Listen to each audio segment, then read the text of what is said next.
The 7 Deadly Innocent Frauds of Economic Policy. Written by Warren Mosler. Deadly Innocent Fraud Number 3. Federal government budget deficits take away savings. Fact. Federal government budget deficits add to savings. Lawrence Summers. Several years ago I had a meeting with Senator Tom Daschle and then Assistant Treasury Secretary Lawrence Summers. I had been discussing these innocent frauds with the senator, and explaining how they were working against the well-being of those who voted for him. So he set up this meeting with the Assistant Treasury Secretary, who is also a former Harvard economics professor and has 2 uncles who have won Nobel Prizes in economics. To get his response and hopefully confirm what I was saying, I opened with a question, "Larry, what's wrong with the budget deficit?" He replied, "It takes away savings that could be used for investment." I then objected, "No, it doesn't. All Treasury securities do is offset operating factors at the Fed. It has nothing to do with savings and investment." To which he retorted, "Well, I really don't understand reserve accounting, so I can't discuss it at that level." Senator Daschle was looking on at all this in disbelief. This Harvard professor of economics, Assistant Treasury Secretary Lawrence Summers, didn't understand reserve accounting? Sad but true. So, I spent the next 20 minutes explaining the paradox of thrift, more detail on this innocent fraud number 6 later, step by step, which he sort of got right when he finally responded. "So we need more investment which will show up as savings?" I responded with a friendly yes, after giving this first-year economics lesson to the good Harvard professor, and ended the meeting. The next day, I saw him on a podium with the Concord Coalition, a band of deficit terrorists, talking about the grave dangers of the budget deficit. This third deadly innocent fraud is alive and well at the very highest levels. So here's how it really works, and it could not be simpler. Any US dollar government deficit exactly equals the total net increase in the holdings, US dollar financial assets, of the rest of us, businesses and households. Residents and non-residents, what is called the non-government sector. In other words, government deficits equal increased monetary savings for the rest of us, to the penny. Simply put, government deficits add to our savings, to the penny. This is an accounting fact, not theory or philosophy. There is no dispute. It is basic national income accounting. For example, if the government deficit last year was $1 trillion, it means that the net increase in savings of financial assets for everyone else combined was exactly, to the penny, $1 trillion. For those who took some economics courses, you might remember that net savings of financial assets is held as some combination of actual cash, Treasury securities and member bank deposits at the Federal Reserve. This is Economics 101 and first-year money banking. It is beyond dispute, it's an accounting identity, yet it's misrepresented continuously, and at the highest levels of political authority. They are just plain wrong. Just ask anyone at the CBO, Congressional Budget Office, as I have, and they will tell you they must balance the checkbook and make sure the government deficit equals our new savings. Or they would have to stay late and find their accounting mistake.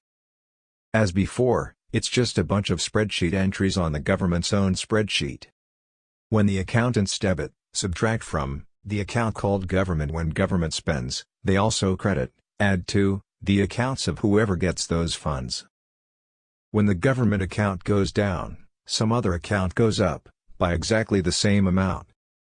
Next is an example of how, operationally, government deficits add to savings. This also puts to rest a ridiculous new take on this innocent fraud that's popped up recently.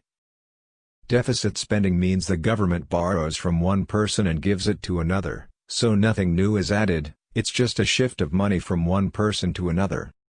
In other words, they are saying that deficits don't add to our savings, but just shift savings around. This could not be more wrong. So let's demonstrate how deficits do add to savings, and not just shift savings. 1. Start with the government selling $100 billion in Treasury securities. Note, this sale is voluntary, which means that the buyer buys the securities because he wants to.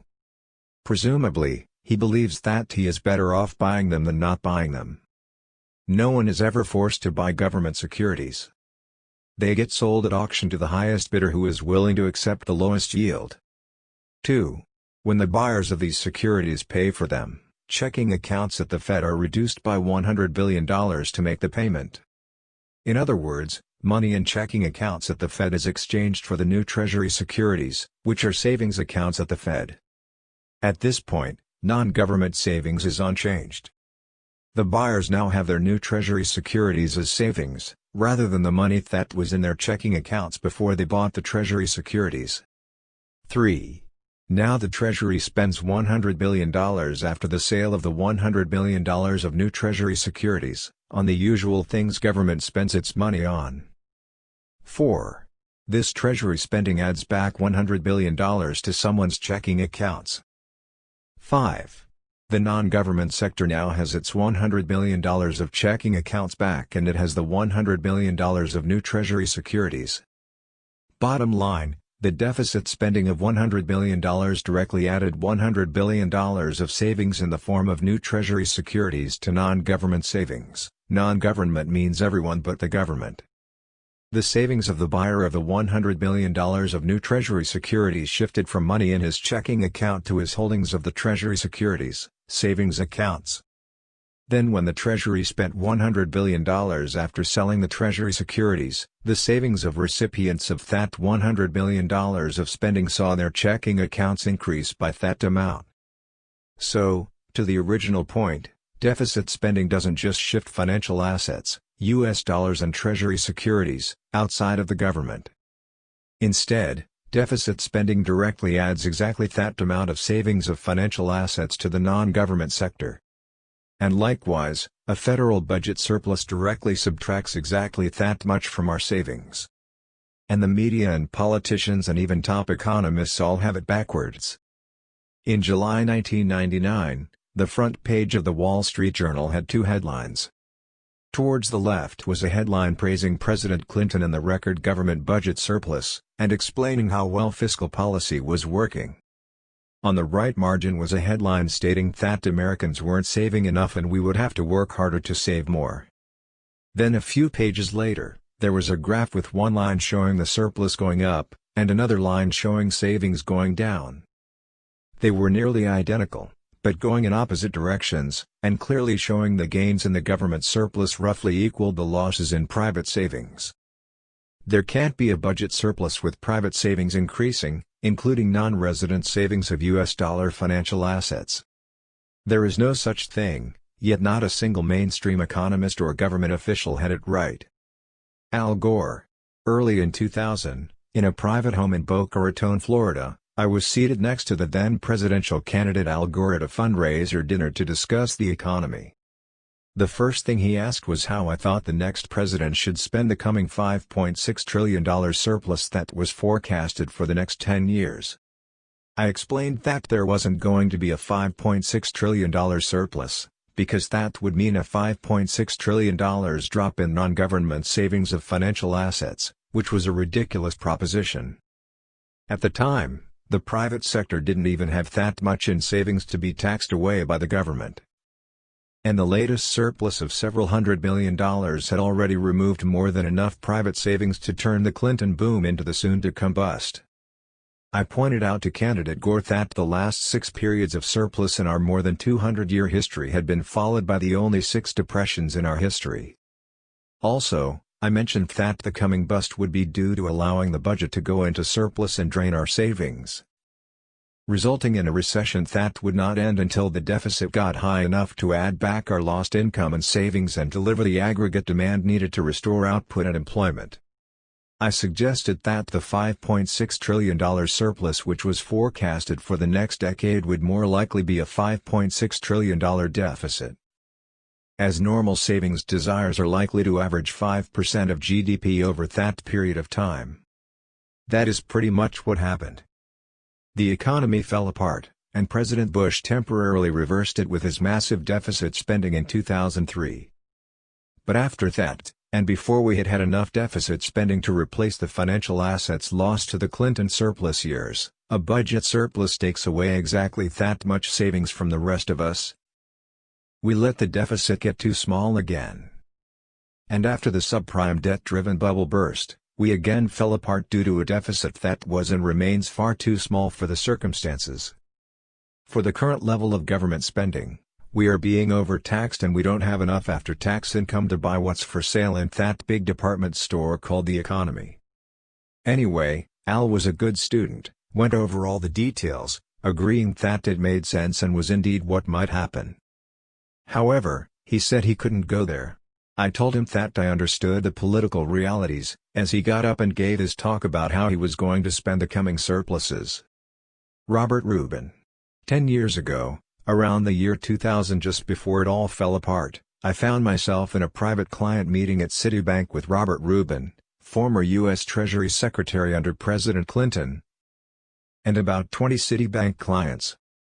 Mr. Rubin gave his take on the economy and indicated that the low savings rate might turn out to be a problem. With just a few minutes left, I told him I agreed about the low savings rate being an issue and added, "Bob, does anyone in Washington realize that the budget surplus takes away savings from the non-government sectors?" He replied, "No, the surplus adds to savings. When the government runs a surplus, it buys Treasury securities in the market, and that adds to savings and investment." To that I responded, "No, when we run a surplus, we have to sell our securities to the Fed, cash in our savings accounts at the Fed, to get the money to pay our taxes. And our net financial assets and savings go down by the amount of the surplus." Rubin stated, "No, I think you're wrong." I let it go and the meeting was over.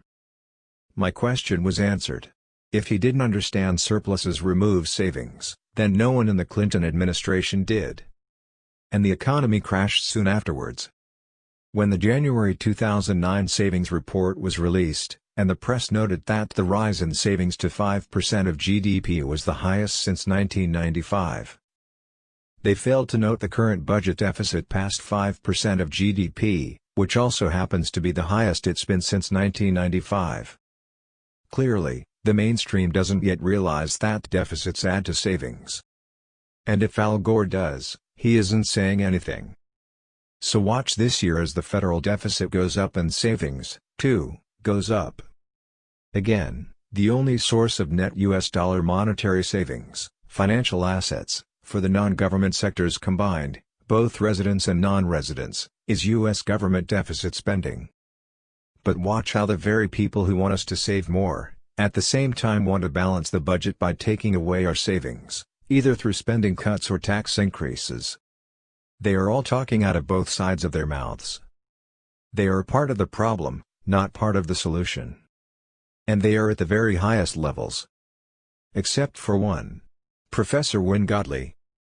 Professor Wynne Godley, retired head of economics at Cambridge University and now over 80 years old, was widely renowned as the most successful forecaster of the British economy for multiple decades. And he did it all with his sector analysis, which had at its core the fact that the government deficit equals the savings of financial assets of the other sectors combined. However, even with the success of his forecasting, the ironclad support from the pure accounting facts, and the weight of his office, all of which continues to this day, he has yet to convince the mainstream of the validity of his teachings. So now we know. Federal deficits are not the awful things that the mainstream believes them to be. Yes, deficits do matter. Excess spending can cause inflation. But the government isn't going to go broke. Federal deficits won't burden our children. Federal deficits don't just shift funds from one person to another. Federal deficits add to our savings. So what is the role of deficits in regard to policy?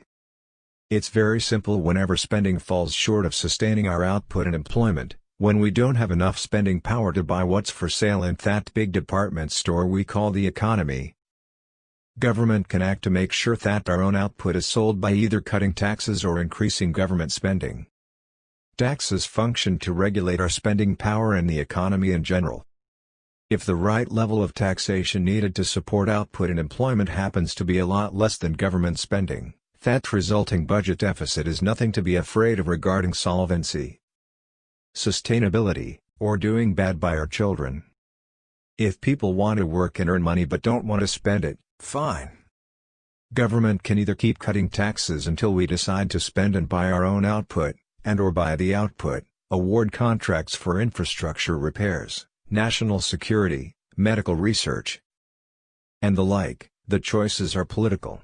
The right size deficit is the one that gets us to where we want to be with regards to output and employment, as well as the size of government we want.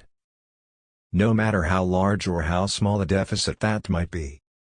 What matters is the real life, output and employment, size of the deficit, which is an accounting statistic.